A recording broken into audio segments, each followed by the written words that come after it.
Coming up on the Geno Auriemma Show, presented by UCONN Health. We have a bunch of scared guys in this room right now. New Year's resolutions for 2017. I want them to be nasty for 2 hours every day. And we look back on a special year. Who gets to go through what I went through in one calendar year? Plus, we go behind closed doors in Geno Wired. We can't possibly come up with anything easier to give you guys. If you can't do this, then you can't play, period. Also, an all-new Geno On. Wow, we cracked the top 25. Wow, we cracked the top 10. Oh my God, we're #1 in the country for the first time ever. Okay. Next, let's move on. All that and more on the Geno Auriemma Show.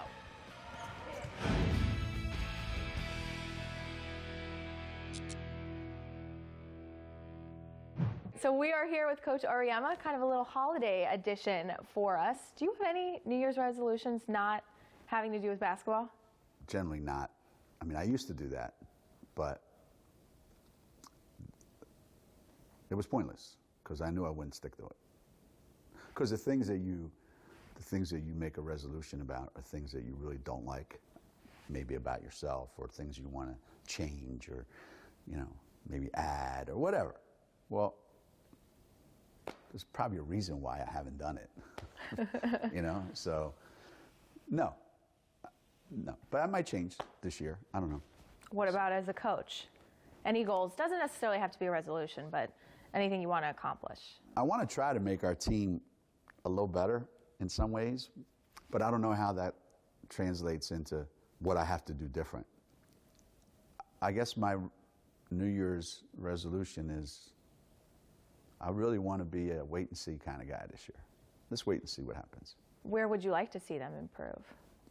We have to develop this consistency of practice that allows us to have tremendous confidence in ourselves and in each other.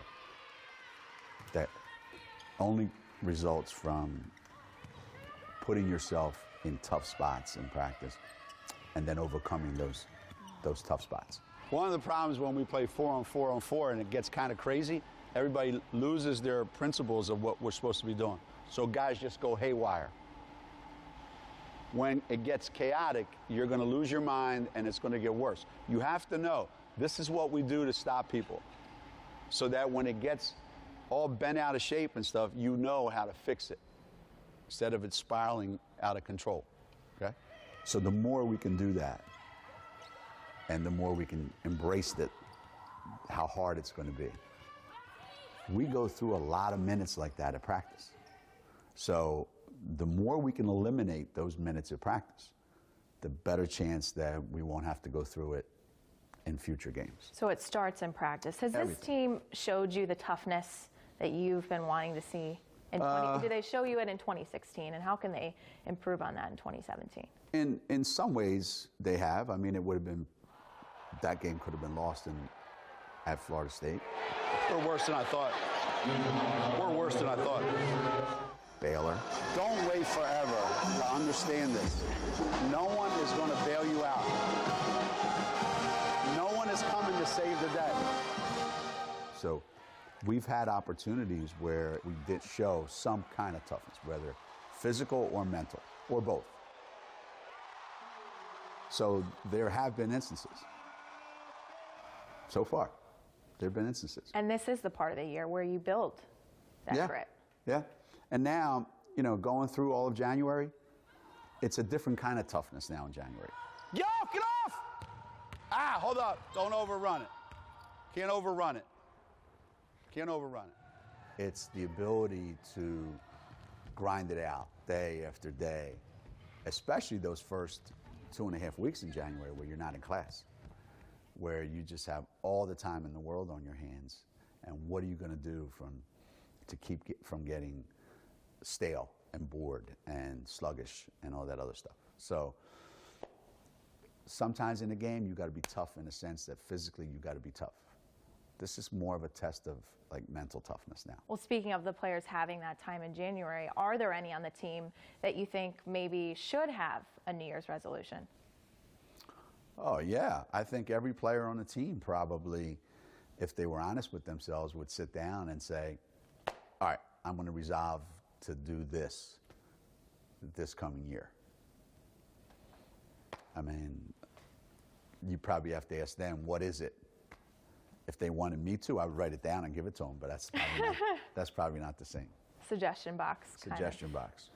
Well, do you feel the energy of the new year? Is it just kind of another stretch for you? It's a little bit of both, I think. I don't know. You know, you go through stages in your life where, you know, I think when you're young, the excitement of a new year, you know, and all the people that revel in the craziness of New Year's Eve when you're younger, and I've been there lots of times. And then as you get older, it's more laid back. And then as you get older, it's more reflective, you know? So I think there's a lot of issues going on all at one time, not even counting the team, just personally. Want to find out more about your UConn Huskies? Absolutely. Make sure to check out sny.tv/UConn. I have a really big record collection. He always makes fun of me. Drake or Beyonce. Any type of 70s music kind of gets me pumped up. We'll be back with more of the Geno Auriemma Show.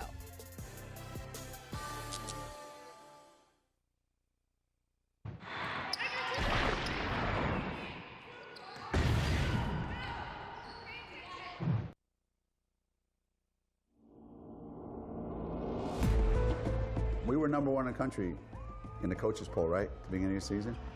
We won our first game, right? And we dropped. So how much do rankings really mean? I don't know that it's been, that it's had any effect, one way or another, what we are. I think it's great that it gives people something to talk about. But in terms of what does it bring you? Nothing. Years ago, the first time it ever happened, it was exciting. Wow, we cracked the top 25. Wow, we cracked the top 10. Oh my God, we're number one in the country for the first time ever. After a while, you just start to realize, okay, next, let's move on. So you talked about being reflective. When you look back at 2016, what do you remember most? In total, it would be so many positives, so many great things that have happened, one after another, after another, after another. And if you're not careful, you almost come to expect that, and you don't ever want to feel like you're entitled to that, for sure.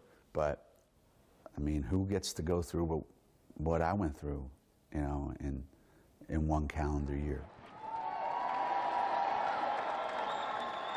You know, through that whole NCAA tournament and what we accomplished, and then right into the summer and right into the Olympics, and you know, and before you know it, you're right back with your team trying to create a whole new environment with a new team. Yeah, there really is a lot to look back on and go, wow, that was pretty amazing. But I kind of move from one thing to another so quickly that I really don't give it the time and kind of attention that it really deserves. You know, like I get home from the Final Four, you know, and we just won a national championship, and you're sitting there, and just when you go, wow, that was You're probably amazing. too tired to... Well, that's part of it. That's part of it. I've used this analogy before. You know, I hear these stories about women who, after they give birth, are like, okay, now what do I do? Like, I've just been in a certain situation for this long, and now all of a sudden it's not there anymore. You know, so, you know what a struggle this has been to get here, and now you're telling me that 24 hours ago was an incredible struggle, and now it's nothing, and you just, whew, like you're drained, and you don't know what to do. And just when you start to give it the respect that it deserves, wow, And you close your eyes for a second and you go, that was amazing. You look up and you go, man, I got to get on a plane and I got to go here and do this. And we have training camp coming up with the national team. Man, so all of a sudden your mind just switches gear and you're on to something completely different. And then you get home from Rio and you just want a gold medal again with the greatest team I've ever been around. And it's like the 22nd of August. And you're like, I just need to bask in all this. It's Tuesday. And just as you lean back, at the beach, you go, the players are coming back on Saturday. You got to get ready for that. So you're just constant, in a constant change. Mm-hmm. And you never really have time to sit back and enjoy it. And that Olympics experience, what do you think was most memorable for you, aside from winning a gold medal? Well, the way we won the gold medal was the way that team played, the way we performed, the relationships that I was able to establish with the individuals on the team and the team itself. To me, it's always been about the experience with the people. And that was also the case in Rio. The experience with the Olympic team and the people that were all there was something I'll never forget. And we spoke with your assistant, Coach Doug Bruno, and he said it was the most unselfish group of players he has ever worked with in his entire career. And there was just something special about that team. Did you feel that way too? Yeah, absolutely. From day one, there was this comfort level that we had with each other. And they had with each other. There was nobody on the team that was thinking more about me than about us. And it was just special to be around. Every one of them, that's all they brought every day. So you knew every day when we got together, this was going to be the way basketball's supposed to be. And that's not reality. That's something that coaches don't generally get a chance to experience. Inspiring. It made you really appreciate what a great opportunity we had to coach that team. And how many coaches would never, ever, ever live to experience that. How did you go into that with so many former UConn players? I can imagine that you know how to treat everybody on the same level, but is it hard to try and, because you know them so well, to try and treat everyone on the team the same? Well, it's actually easier to deal with the other players on the team rather than the UConn players, because you don't ever want anyone to get the impression that they're going to be treated different. So in one sense, you are a little more dismissive of them because you know they don't need me. These other players, I need them, they need me. I got to get to know them. So they get the special attention. The other players. Yeah, for the sure. non-UConn players. For sure, for sure. And my 5 players, except for Stewie, because she'd only been gone a couple months. The other 4, they're not the same players I coached in in college. They've evolved to a whole nother level.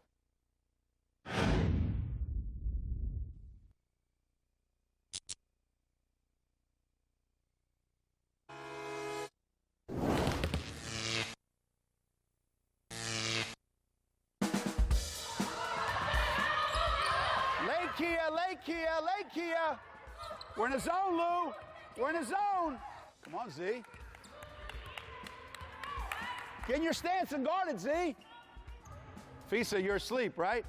You're asleep, Fisa, right? You other 4 guys, this is not that hard. We can't possibly come up with anything easier to give you guys. If you can't do this, then you can't play, period.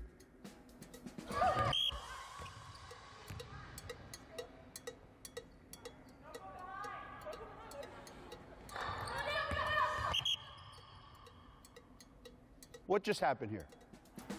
Bad, man. That's bad. That's just bad. It's bad.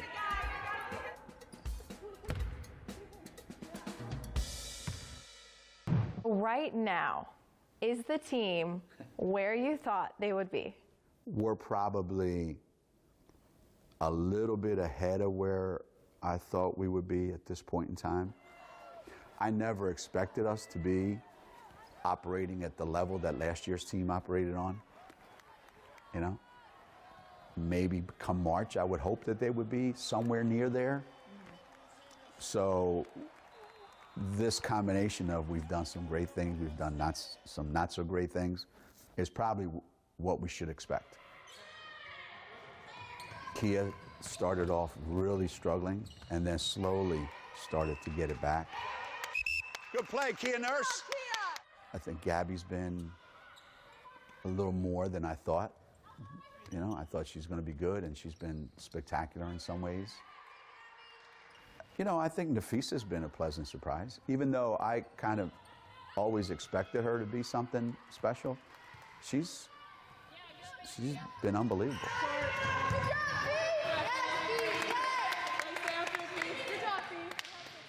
I probably expect too much from Lou. On our offense. See, you cut too slow. I've been telling you that for 2 years, and you don't want to hear it. There are times when she does unbelievably, and there's times when I just shake my head and go, she could be so much better. And she and I are constantly talking about that. Can't give you a heart, Lou. I can draw a picture of one, but I can't give you one. I guess everything that I talk about involves those 4 players. And that's where it's all going to start, and that's where it's all going to end with us. If those 4 players play great every night, then we're going to be okay. We're going to be okay. So Christmas is over, but if you had to give this team a gift, what would it be? If I had to give this team a gift, I would try to find a way to give them some vinegar to drink every morning so they would have like a little bit of a nasty outlook for 2 hours every day instead of just being the nice kids that they are. You want them to be mean? I want them to be nasty for 2 hours every day. They are the nicest kids in the world. You gotta love our team. I do. Everybody else does. But I gotta tell you, there are times I need them to not be nice kids. They need to be something other than that. I didn't expect them to just manhandle us and beat the living crap out of us. I didn't expect that. I didn't expect that we would back down. I didn't expect the kids wearing Connecticut uniforms would just back down and stop playing. You know that movie Horrible Bosses where they want to kill their boss? Yeah. I would want them to be like that. You want them to hate you? I want them to hate anything, anybody, so that they get angry and play with a sense of that. Not that, you know, you play with a bad attitude or you know, you just play with a mean streak where you're just awful to watch.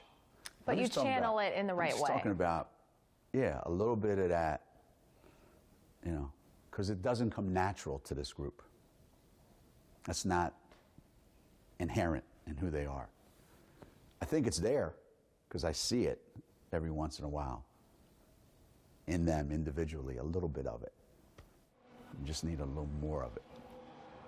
We have a bunch of scared guys in this room right now. And you're going to have to respond. Here's the way I look at things. There's 2 reasons why you can be a dominant team. One, you have this overwhelming talent. There's nobody on our team that has that overwhelming talent. Some are either too young, or others just, God doesn't give you everything. So what's the other way that you can become that kind of team? Well, you got to have a team that starts every game where, like, you shake hands with the other team, and then you go. And then you don't let go for 40 minutes. And we don't necessarily have that. We have, good luck. Play good today. Maybe things to come in 2017. I'm trying my best to be the kind of guy that they hate at practice, but I'm not doing a very good job, I guess. So do you get a Christmas gift or holiday bonus? Would you give one to yourself? Would I give one to myself? No, I don't know. But we all have issues, you know, and we all have character flaws. So I don't know, but I do know this. Whenever I go shopping for someone, like so if I were to go shopping for a gift for all of our players, 9 out of 10 times if I go, I buy something for myself. So there you go. So I don't know whether I want to give myself a gift or not. If I'm giving other people gifts, Better bet believe your I bottom get dollar one I'm too. getting one. That's exactly right. Anytime I get my wife a gift, first thing she'll ask me is, "What you get for yourself?" Sit down. Just a little thing. That's going to do it for us this week. We hope you enjoyed the Geno Auriemma Show presented by UConn Health. For upcoming show dates and times, make sure to check out sny.tv/UConn. Thanks for watching.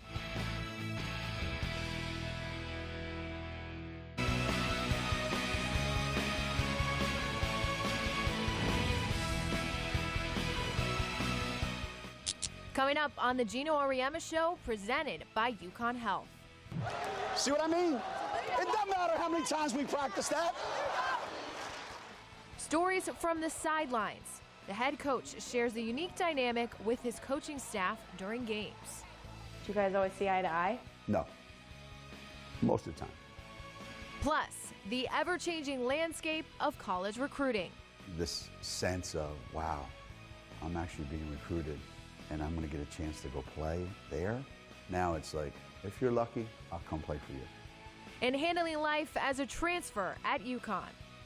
Yeah, well, we go way back, actually, so this is kind of just like a reunion. That and much more on the Geno Auriemma Show. So we're here with Coach Auriemma. We're now in the midst of the conference schedule. So how do things change for you in terms of preparation when we get to this part of the year? Well, in some ways, it's a little bit easier because you know you have a history with the teams and you have a rhythm that you get into also. You know you're going to be playing twice a week. You know, it's either Tuesdays or Wednesdays and then Saturdays or Sundays. And you're actually playing for a conference championship. So you can keep track, you know, what your record is and where you stand. And normally the non-conference games, you know, you don't have any of that.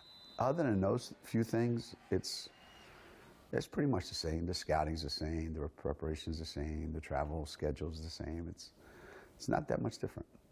What about for the players? They get some time off at Christmas. Is it hard to get them back in the groove? Any changes It can whatsoever? be. It can be. It's one of the more difficult times because you were probably playing pretty well, like we were going into the holidays, and then all of a sudden you just stop, and then you bring everybody back, and you're not quite sure where they are physically or mentally.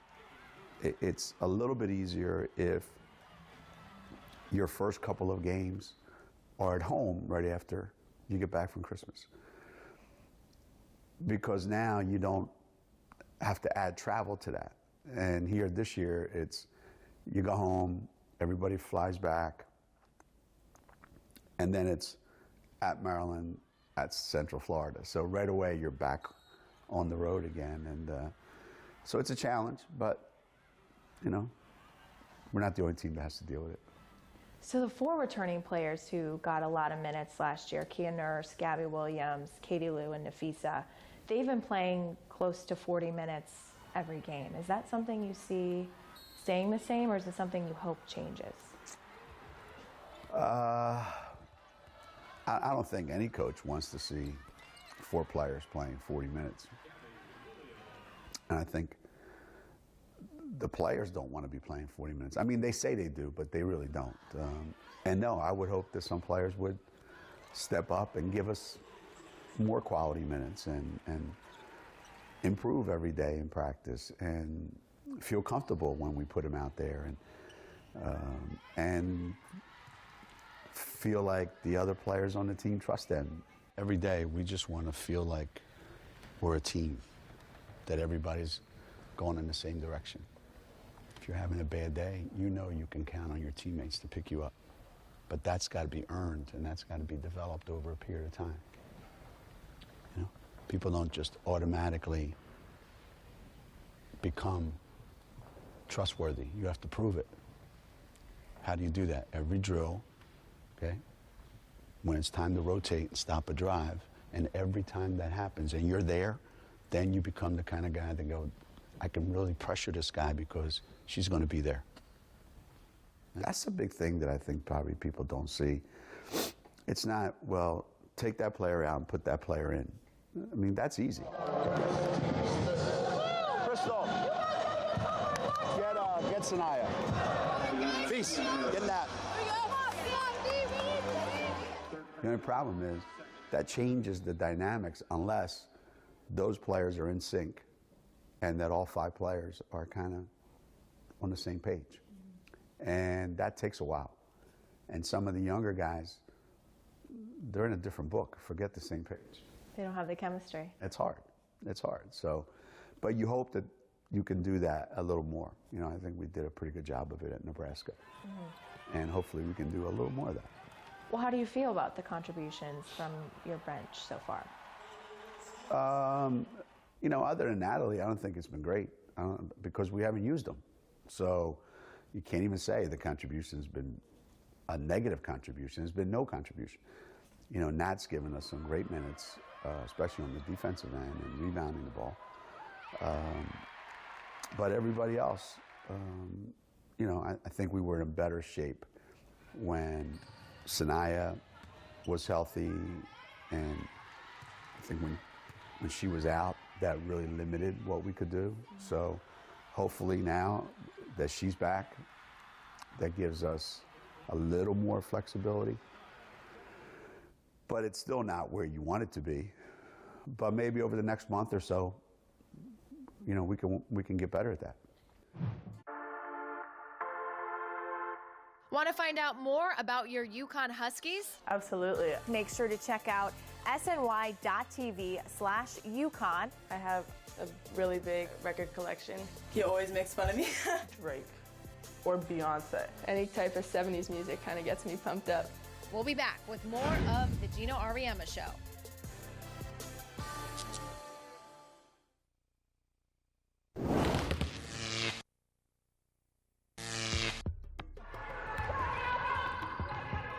You got to be moving. Every time a big guy gets caught on the perimeter, on a switch or something, get up and make him dribble it. Then we'll cover for you. Execute when you're tired. Execute when you're tired. What, we go an hour and a half and guys are so tired they can't talk, they can't run, they can't function. What are you doing here to help us?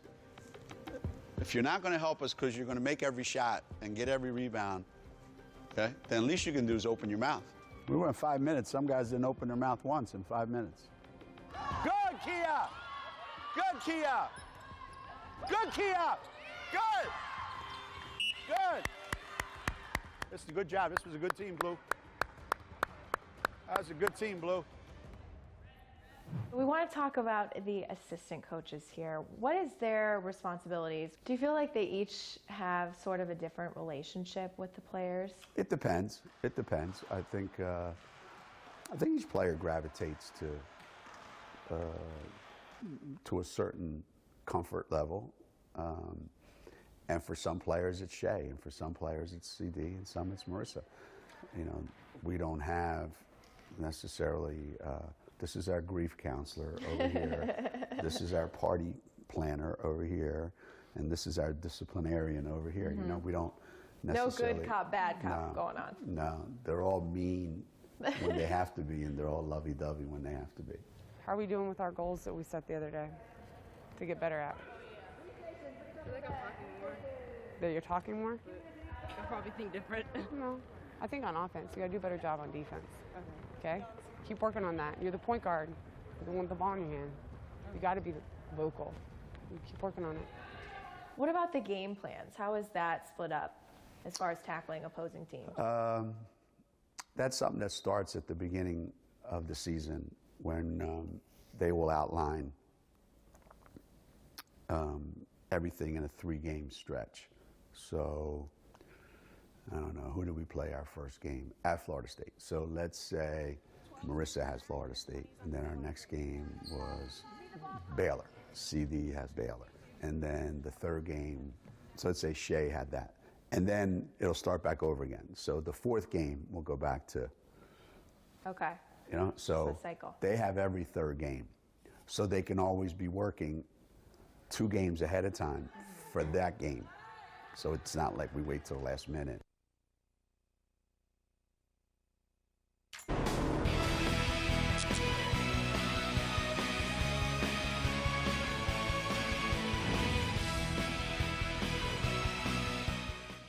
Coming up on the Geno Auriemma Show, presented by UCONN Health.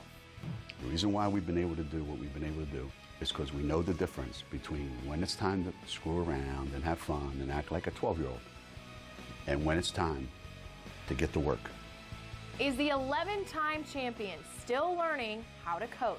I don't think there's any time when you're doing any kind of job that you're not learning how to get better.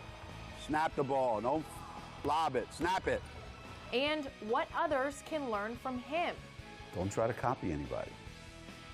Don't try to be like me or anybody else. Also, we get inside the coach's head in Geno On. The reason we appear to be great motivators is we recruit highly motivated kids. And an all-access peek at Geno Wired. Good luck, Congratulations. man. Congratulations. You guys keep playing that hard, man. You're going to win a lot of games. I'm going to try. Congratulations on the history, baby. Thanks. Thanks. Awesome. Thank you. All that and more on the Geno Auriemma Show, presented by UCONN Health. We want to take this show to talk about coaching. What kind of coaching? After all this time in success, Geno, are you still learning how to coach? Yeah, I mean, I don't think there's any time when you're doing any kind of job that you're not learning or trying to learn how to get better. You know, you're always asking your players to get better. You know, you're always working to improve their skills, get smarter, become a better shooter, whatever the case may be. Snap the ball. Don't lob it. Snap it. We always say to our kids, you're either getting better or you're getting worse. There's no such thing as staying the same.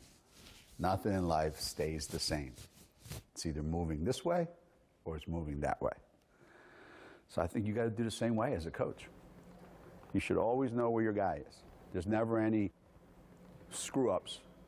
So it should never be who's blocking that guy out, who's blocking that guy. You should always know who your blockout guy is. Okay? Try to get a bucket, White. Let's go. Go. In the past, what coaches did you seek out and learn from? I've never been one to want to or try to emulate other coaches in how they do things or what their approach is. I do like to know about what goes on a lot of times behind the scenes, you know, so sometimes you do have to go there, you know, whether it's go to Chicago. You know, I've kind of become more interested in how the pros do things. You mentioned spending some time in Chicago.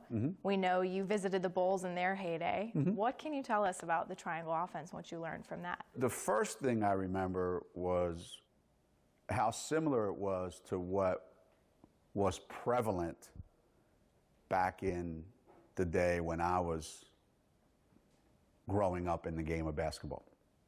Tex Winter, who was Phil Jackson's assistant, you know, he was a long-time college coach, and he did that stuff in the late 50s, 60s. So that's as old as basketball, that stuff. So we started doing it with our team when we had Rebecca and Jen and Jamel and, you know, those guys. And I wanted to try it, but I wanted to try it in the way I saw it.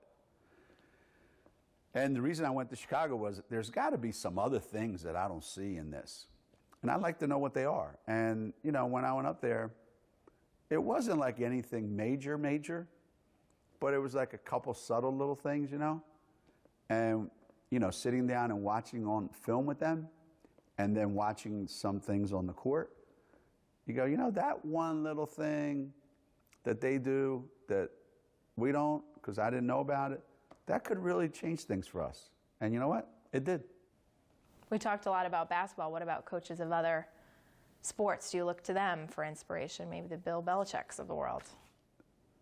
The common theme behind coaches who are very, very, very successful is their ability to interact with their players in a way that their players truly understand and truly believe that what we're going to do is going to help us win, is going to help us be successful. And the coaches are able to communicate that to their players. And then having good players, obviously. I mean, I could talk all I want to some players, and it's not going to get any better. So it's having the right players, obviously.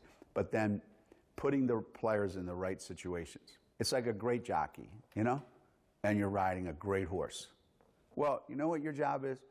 Put that horse in the absolute perfect position on that track to win that race. If you do that, then the horse has got to do the rest. But if you put that horse in a bad spot and he or she can't get out of that problem, that's not the horse's fault. So as a coach, I always think, look, I just want to make sure my guys are in the right spot. Okay, remember, when we go X, we'll start here, start real wide, okay? And then when we make our pass to our post player, okay, this guy's got to hold it until that guy gets to right here. Line them up perfectly. Get them to do what they're great at. Don't put this kid who can't do this in that spot. Put them here, where they can be very, very good at that spot. Don't have your team playing this defense when you know they can't do it. Whenever there's a guy out here, we're going to be here because you know this guy, that's where they're going to pass it.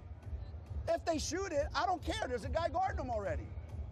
So it's just about, and every great coach that I've ever seen who has really good players knows exactly how to do that. If you could coach another sport, what would it be? I have two. One, track. Run as hard as you can, stay to the left, and hurry up back. All right, see you guys when you get back. There's got to be a little bit more That finesse. would be, I know, but that would be my instruction to the track guys, provided I recruited the fastest guys, you know. Stay to the left, run as hard as you can, hurry up back. Second sport? Golf.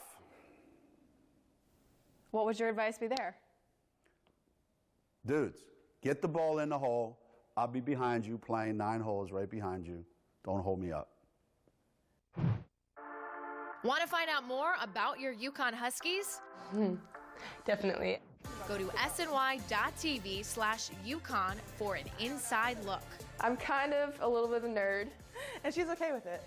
Oh my gosh. We'll be back with more of the Geno Auriemma Show.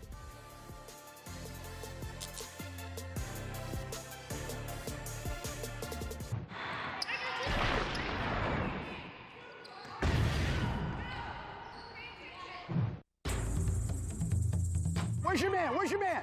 Where's the ball? Keep your head moving. Motivating people that are anxious to be motivated is way different than motivating people who are unmotivated themselves. So the trick is to surround your team with people that just need a little oomph. We can help those kids. Those that, no matter how much you push, go like that, nobody's good at motivating those guys. So for us, the reason we appear to be great motivators is we recruit highly motivated kids. When you're trying to build a program, you really can't be that picky and that choosy and that selective. And you're going to have some issues. And then as your program starts to get established, then you start to be able to attract a certain kind of player, certain kind of kid. then you can be more selective and be more critical on who you take. And you can say, that kid, man, they got something, you know? And you try to stay away from the ones that just look like, man, this is going to be a struggle. That kid will have to go somewhere else where that coach really needs that talent. And then, I hope I can motivate this kid. You know, we're not in the process of, I hope I can motivate this kid. We're beyond that. When it comes to life outside of coaching, is there something you bring from coaching that you use in your life? It's probably the other way around. You take real life and bring it to your coaching more times than not. But no, when I'm not on the court or when I'm not into coaching mode, I don't want to be in coaching mode off the court. Like, I don't want to be in charge of anything off the court. You're off the clock. You know, people think they're like, oh, you're this incredibly competitive guy, you know, that you take that coach's competitiveness. And a lot of people do that to everything you do. You could care less. How many games do we have? 39? Well, if you play that many, sometimes 40. One time it was 40. Okay, how many times do you want to be competitive? 40. That's it. The rest of the time, I could care less. And I don't need to be in charge of anything when I'm not coaching.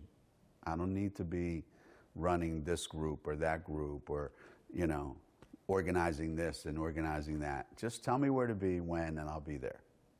Simple. You can't control everything. I don't feel this need to, like, do that. Coaching-wise, where do you draw inspiration from? You hear stories of coaches going to ballets and modeling their offense off of events like that. I like to take them to shows. I like to take them to a show. Let them sit there and watch people perform on the stage so that I can say to them, see that? That's a pro. Why? Because, and I've said this before, they did it yesterday for a different crowd. They did it the day before for a different crowd. They're doing it today for you, and they're going to do it tomorrow for a different crowd. And they're going to do that every day, twice on Saturdays. And they make it look like it's the first time they did it. And they make it look flawless. That's what your goal is. If you could ever look like that, if you could ever take that much pride in what you do, that these people take in what they do, be amazing. So yeah, there's a lot of places. You know, we talk about basketball, our basketball team being like a jazz band. Yeah, there's 4 or 5 people playing. And when you listen to it, it sounds really cool. Like everything's in harmony, right? You know, the drummer's doing this, the sax is doing that, the piano guy's doing this. You know, and everybody's kind of like, yeah, we're all flowing. Yeah, this is really cool. And then all of a sudden, one guy would just take off. And they become the focal point for like what, 30 seconds, a minute? Who knows? They're doing their thing. And the other guys are like in the background. And then boom, it all comes together again. And then another guy takes off. Maybe it's the piano player this time. So everybody gets to be up front and be a star, but always within the context of, hey guys, this is what we're trying to do here as a group. So I use a lot of that kind of stuff. It's weird, and sometimes they look at me like, what the hell is that guy? But I don't care. All come together for them. When they have children and they come back to me, you know, remember when you told me about that jazz band? You know, I was at a concert. I just got it last year. Thanks, no problem. Generally, when do coaching ideas strike you? It could come anytime. I mean, it could come anytime. I've also told this before. I was watching a high school game one time and I went, whoa, I like that. I went back and tweaked it a little bit and it was fun. So it could be anytime. As I said, it could be anything, anywhere. I'm always on the lookout for like what looks like that might be important. You know, like I might read something in a book that happened, I don't know, years ago, and I'll go, wait a minute. I think we're going through something like that right now. Could be anywhere.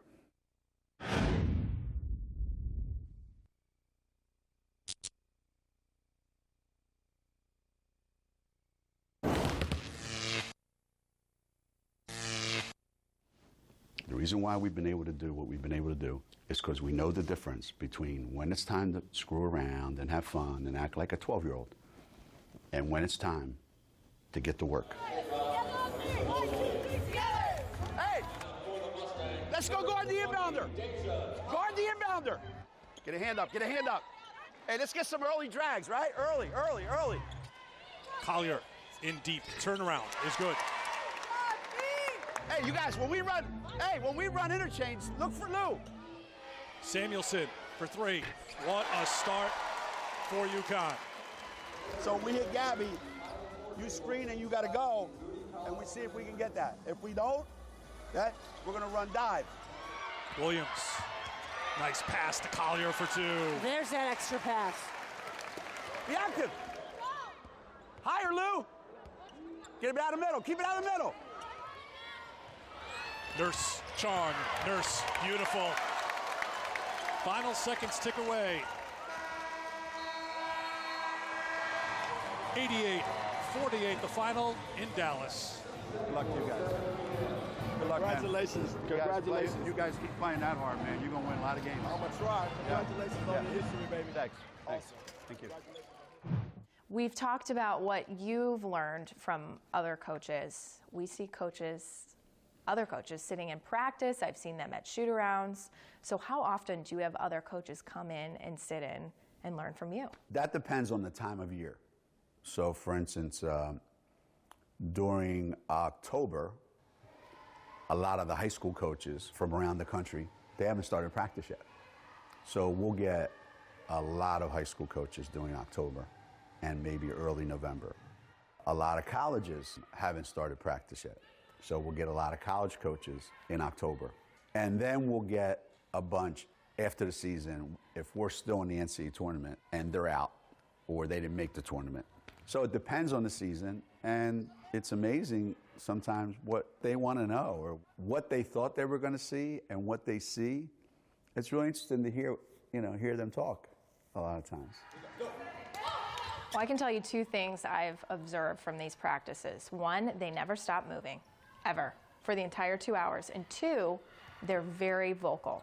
It's so loud in there. They never stop talking. But what do you think these coaches, what have you heard from those coaches that sit in, that they learned from sitting in on a UConn practice? Yeah, most of the time I will hear that they're surprised that there's that much talking going on. There's that much noise, good noise, that there's a lot of communicating back and forth between coaches, players, especially players and players. And that's something that I think, again, majority of good programs at any level, there's a lot of talk, it's a loud gym. You know, our coaches for 100 years have a great expression. A quiet gym is a loser's gym. So yeah, that and the pace, like you said. Not just nonstop, but at the pace that we're going. And coaches are kind of taken back by that, because to be able to maintain that pace for that long without stopping, that's something that other coaches have a difficult time getting their players to do. And how guarded are you when sharing with other coaches, and because they're your competitors, especially other college coaches? Because I know you're friends with a lot of them. Not at all. Whatever they want, they can have it. It doesn't matter to me. What about an AAC coach, maybe a younger? Doesn't matter. Doesn't matter. And it could be anybody. I mean, look, here's the way I look at it. Two things can happen. One, you come watch us practice and you go, wow, I love that. I'm going to try it because I think it works for me. And then they go back, they incorporate some aspect, either some concept or something that we do, and it helps their team be better. That's great. I mean, that's part of what we should do to make everybody better, right? Somebody you compete against, somebody you're playing against, you know, a rival or a friend, whatever. They come in and watch practice 2 or 3 days. Okay. Well, let's say you're a doctor and you go watch somebody do heart surgery or brain surgery for 3 days. That doesn't mean you're going home and going, hey, I got that. No, you don't. You just saw something. You know what happened at the end, and you know what they did. But you have no idea how to do it. For a young coach out there watching this, what's the best advice you can give them? Don't try to copy anybody. Don't try to be like me or anybody else. Oh! Oh! Oh! You can study, and you can go and observe, and you can learn and watch and all those things, which you should do. But in the end, you got to be yourself. You can't come to watch my practice, since we're talking about us, and then go back to your team and go, well, Geno did this, so I'm going to do it. And your kids look at you like, yeah, well, I ain't Stewie. You know, so what do you, or that doesn't work because that's not who you are. That's not your personality. That's not your team. That it's not going to work. So the big thing is don't try to be something you're not. And don't try to do something if you don't completely understand it. Don't like get it, and I know a lot of coaches like this, believe me. They'll see something, they think they have it, then they start doing it with their team, and all they do is screw up their team. Then next year, they try something else, they think they understand it. And then when the players start to go, well, coach, when this happens and this happens, what do I do then? And the coach said, and then they make something up, and the kids go, she's lying, or he's lying. So you don't ever want to be in a position where if you don't understand it completely and it's in your being, don't try it, because it won't work. You'll only get that much of it, and you'll ruin your kids down the road. And that's what I've never tried to do something that I didn't already feel. You know, like there's guys who, like, you know, there's guys who play the piano, and then there's guys that were born a pianist. You were born a coach. I don't know if I was born a coach, but I know what I know. And what I know comes from in here. And nobody has to tell me. And I don't have to pretend I know it. I know what I know. And I know what I can get across. More importantly, I know what I don't know. And I don't try to do it. So to me, knowing what you don't know is maybe even more important than what you do know. That's going to do it for us this week. We hope you enjoyed the Geno Auriemma Show presented by UCONN Health. For upcoming show dates and times, make sure to check out sny.tv/UConn. Thanks for watching.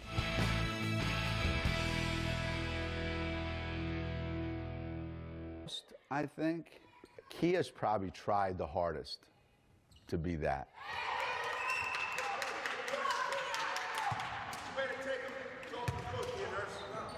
Good job. Subs in. Lou in her own way, a little bit, but she's really quiet, kind of. So it's kind of been Kia, more so than anybody. You know, to be a leader, you have to, I mean, this is an intelligence statement coming up, so I hope people back home are got their notebooks out. I'm listening. Okay. In order to be a really good leader, you have to lead. And not everybody wants to do that. Some people want to be leaders, and they act like leaders. But then when it's time to lead, they don't. Do you talk to this current team about that? No. I mean, every once in a while, it'll come up. And I'll kind of mention it and talk about this is what we need, and they understand. But I've not put that kind of pressure on any of them to, okay, we need you to be this. I'm not going to do that to them. They need to figure that out on their own. Want to find out more about your UConn Huskies? Definitely. Go to sny.tv/UConn for an inside look. I'm kind of a little bit of a nerd, and she's okay with it. Oh my gosh. We'll be back with more of the Geno Auriemma Show.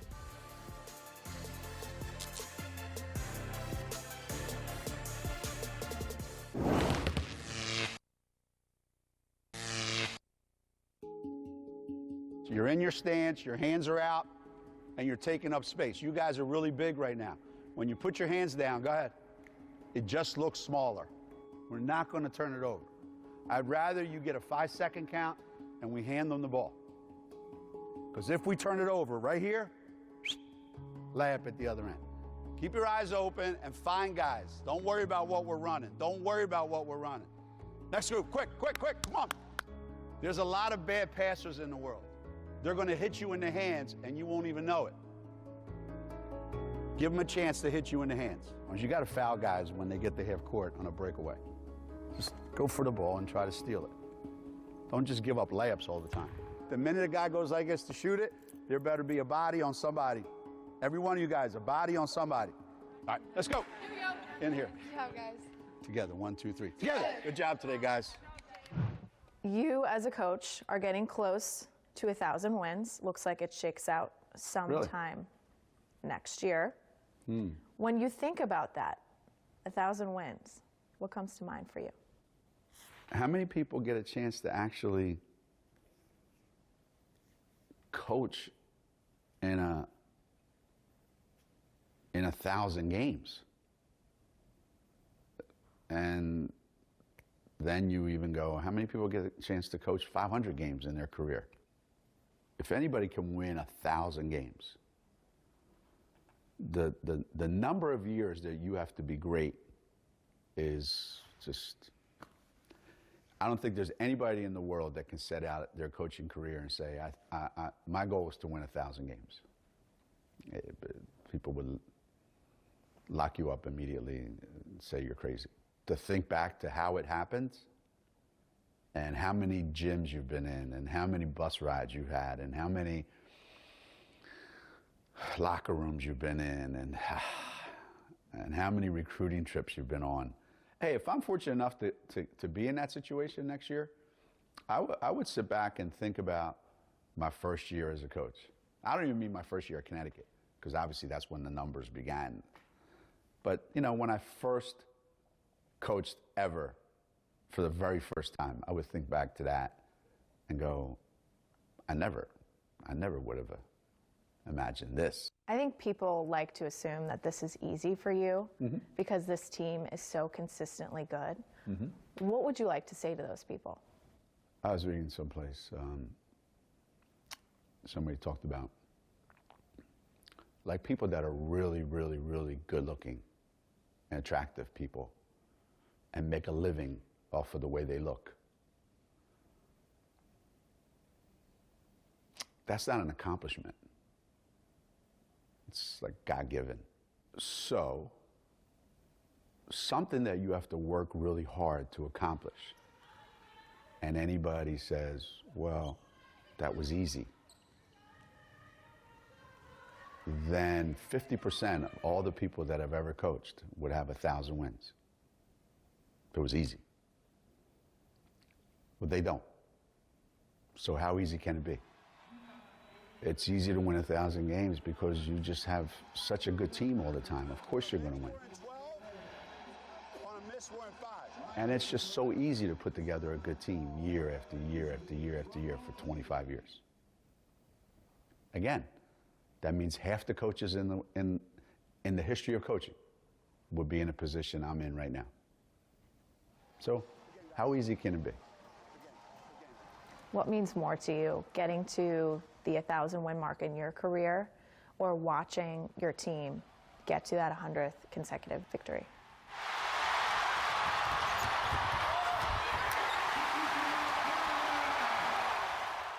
What does 100 wins mean anyway? Is our team getting to 100? Not really. Not this team. Not last year's team. So it's a combination of things that are making it 100. The 1,000, that was me and CD. So does that mean more? No. That's just way different. It's way different.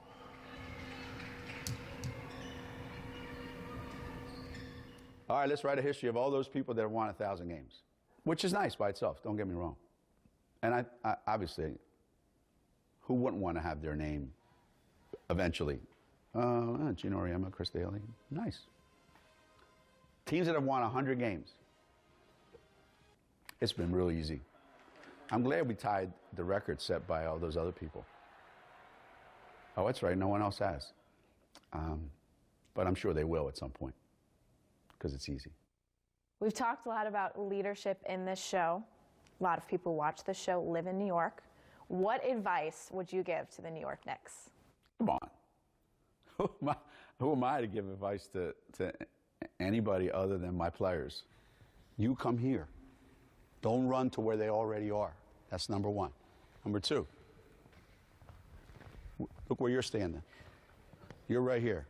You're screwing it up for everybody. You're screwing it up for everybody. Generally speaking, when something is not going exactly right in any organization, it's more than just one thing, you know. So you can't write to Dear Abby, you know, and help fix something like that. That has taken years to get to where it is. But it's been my experience that organizations that are really successful, there's a certain structure to that organization that starts at the very, very top, and then it filters down to the equipment people, the ticket people. And that's been true for as long as they've had organizations, whether it's sports or business or anything. And it doesn't matter whether it's the pros, whether it's college, or whether it's high school. The qualities, the characteristics are the same. So people shouldn't be looking at always what's the player's fault, it's the coach's fault. It goes way beyond that, way beyond that.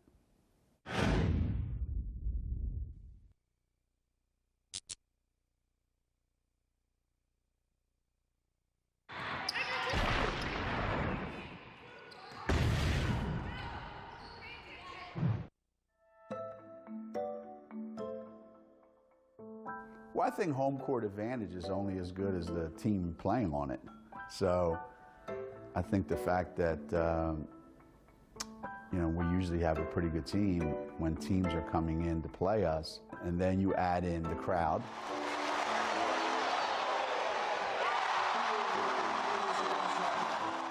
Which is usually pretty good, sometimes better than others, never as good as it used to be back in the day. Then you add the stuff that when they walk in there, the other team for shoot around, or if they come to practice and they start looking around and it starts to dawn on them, wow.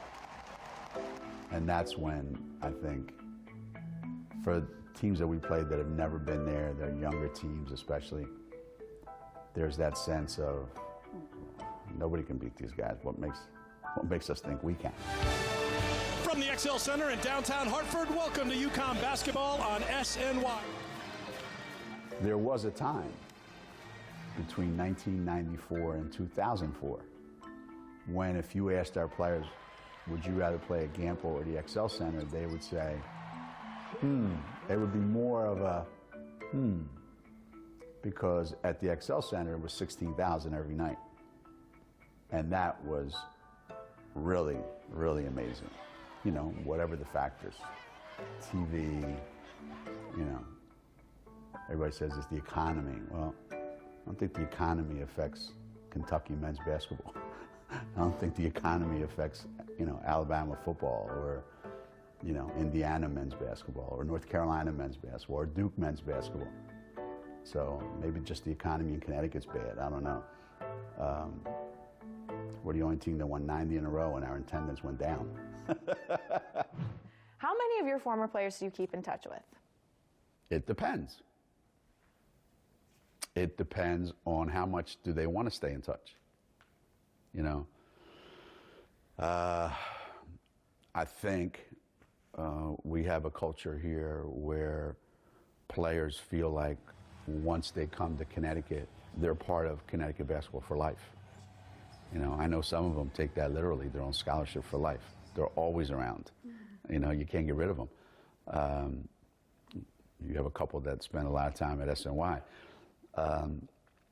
Some players are amazing at staying in touch, and they continue the relationship that you had with them when they were in college. Some kind of drift off.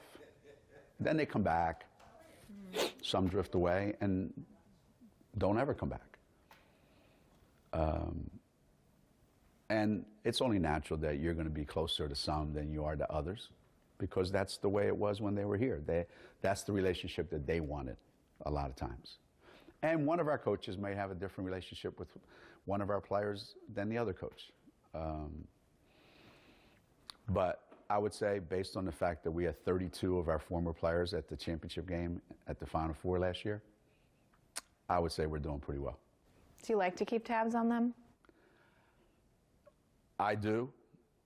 You Google? Do I? No. You call? I don't have to Google. I mean, or you hear it from? I just send a text to them, Okay. you know. Or I'll read something will come up, and but generally speaking, it's, hey, how's things going? And some 5 minutes later, things are going great, coach. Some at the next full moon, we'll get back to you. You know, it's. I bet you I don't stay in touch with my mother as much as my sister does. It doesn't mean I love her any less. Mm-hmm. It's just the way it is. It's the way it is. I know you had a chat with Breanna Stewart as we were getting close to win 90 and win 91. How close are you with her? Well, you tend to be a little closer to the ones that just graduated, because they haven't figured out yet how dumb you were while they were here, and how smart all their present coaches are, and you know how great the pros are, you know, as opposed to the misery of being in college and people following you around all the time to make sure you do the right thing. And so yeah, the ones that just graduated, it's easier. They have less other stuff in their lives, and you know. But when Stewie got hurt, obviously I talked to her a lot. You know, find out about her rehab. Where is she? What's she doing? There's going to be a whole bunch of them at the game Monday night. A bunch of them are going to my house before the game. Things like that. But that's good. That's good. But that's not something you can force. Do you think you've had a positive impact on every player? Every player? No. Nope. Impossible. I don't know that it's possible to have a positive impact on everybody that comes through your program. Do you think they learn, even though maybe it wasn't positive, you think they learned something? Absolutely. From you? Sure, sure. I mean, unless you completely didn't want to. It'd be impossible to spend 4 years here, 3 years here, 2 years here, and not walk away going, okay, I'm glad I was there because I got this. And I would have never gotten it anywhere else. And I think the comment that Stewie made last year in the one video after the national championship game, she made a comment about herself, Tuck, and Mariah, where she said, you know, we accomplished an awful lot in our 4 years at Connecticut, the three of us. And I don't think it would have been possible. Matter of fact, she said, I'm sure none of this would have been possible if the three of us had gone someplace else other than Connecticut. That made me feel really good. That's when you say, wow. That's when you say, wow. But it's not just that. It's, you know, 2 games ago, a girl that was a walk-on in 1988, Pam Rothfuss. Her and her husband and her 3 kids came down from New Hampshire. They pick 1 game every year and they come down like clockwork. So it was a walk-on, you know, and then we gave her a scholarship. That means as much as anything that Stewie's doing, because, you know, which one of your children you love the most? Oh, the one that's most successful. Not really. Not really. That's going to do it for us this week. We hope you enjoyed the Geno Auriemma Show presented by UCONN Health. For upcoming show dates and times, make sure to check out sny.tv/UConn. Thanks for watching.